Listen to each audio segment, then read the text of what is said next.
ദേവയാനി ഒരുപാട് കഷ്ടപ്പെട്ടാണ് തന്റെ മകനെ വളർത്തി വലുതാക്കിയത്. തങ്ങളുടെ മകനെ ഒരു IAS കാരനാക്കുക എന്നതായിരുന്നു അച്ഛന്റെയും അമ്മയുടെയും ആഗ്രഹം. അനുരാഗിനും അതേ മോഹമായിരുന്നു. പിന്നീടുള്ള ദിനങ്ങളിലൊക്കെയും IAS ട്രെയിനിങ് മസ്തിഷ്കത്തിൽ പിടിമുറുക്കി. എല്ലാത്തിനും അച്ഛന്റെ പിന്തുണയുണ്ടായിരുന്നു. അച്ഛൻ ധനാഢ്യനായിരുന്നു. ഒരപകടത്തിൽപ്പെട്ട് അച്ഛൻ കിടപ്പിലായി. സ്വത്തുക്കളെല്ലാം വിറ്റുപെറുക്കി ചികിത്സിച്ചെങ്കിലും അച്ഛനെ രക്ഷിക്കാനായില്ല. അച്ഛന്റെ അവസാന വാക്കുകൾ അയാൾ ഓർത്തു. ദേവയാനി, നമ്മുടെ മോനെ നീ പഠിപ്പിച്ച് വലിയ ആളാക്കണം. അറിയാലോ, അവന്റെ ആഗ്രഹം പോലെ അവനൊരു കളക്ടറാക്കണം. എന്റെ കണ്ണടഞ്ഞാലും അവനൊരു കുറവും ഉണ്ടാവരുത്. അനുരാഗിന്റെ കണ്ണുകൾ പിടഞ്ഞു. അയാൾ കർച്ചീഫെടുത്ത് മുഖം തുടച്ചു. അച്ഛന്റെ അവസാന സ്വരങ്ങളിൽ പതറാതെ അമ്മ തന്നെ ഇവിടം വരെ എത്തിച്ചു.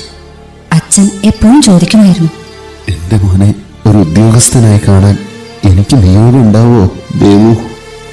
അത് കേൾക്കുമ്പോൾ അയാളുടെ അമ്മ പറയും, വേണ്ടാത്ത ഒന്നും ഓർത്ത് ഇപ്പൊ വിഷമിക്കണ്ട. ശരിയാ, എല്ലാം ദൈവഹിതം. നമുക്കും മോനും ദൈവം നല്ലതേ വരുത്തൂ. അച്ഛന്റെ അവസാനത്തെ വാക്കുകളിൽ